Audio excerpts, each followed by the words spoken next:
ಬದುಕಿನಲ್ಲಿ ಅತಿಯಾಗಿ ಮೌನವಾಗಿರುವುದು ಒಳ್ಳೆಯದಲ್ಲ. ಸಮಯಕ್ಕೆ ಸರಿಯಾಗಿ ತಪ್ಪುಗಳನ್ನು ವಿರೋಧಿಸುವುದನ್ನು ಕಲಿಯಿರಿ.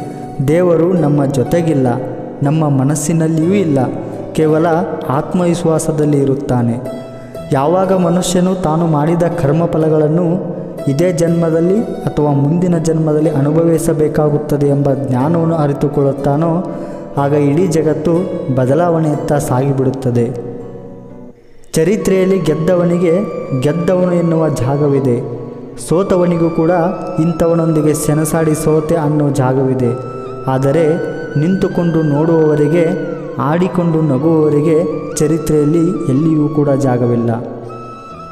ಕೋಪದಿಂದ ಮಾತನಾಡಿದರೆ ಗುಣವನ್ನು ಕಳೆದುಕೊಳ್ಳುತ್ತೀಯ, ಹೆಚ್ಚಾಗಿ ಮಾತನಾಡಿದರೆ ಶಾಂತಿಯನ್ನು ಕಳೆದುಕೊಳ್ಳುತ್ತೇವೆ. ಅನಗತ್ಯವಾಗಿ ಮಾತನಾಡಿದರೆ ಕೆಲಸವನ್ನು ಕಳೆದುಕೊಳ್ಳುತ್ತೇವೆ. ಅಹಂಕಾರದಿಂದ ಮಾತನಾಡಿದರೆ ಪ್ರೀತಿಯನ್ನು ಕಳೆದುಕೊಳ್ಳುತ್ತೇವೆ. ಸುಳ್ಳು ಮಾತನಾಡಿದರೆ ಹೆಸರನ್ನು ಕಳೆದುಕೊಳ್ಳುತ್ತೇವೆ. ವೇಗವಾಗಿ ಮಾತನಾಡಿದರೆ ಅರ್ಥವನ್ನು ಕಳೆದುಕೊಳ್ಳುತ್ತೇವೆ. ಪ್ರೀತಿಯಿಂದ ಮಾತನಾಡಿದರೆ ಎಲ್ಲವನ್ನು ಗಳಿಸುತ್ತೇವೆ.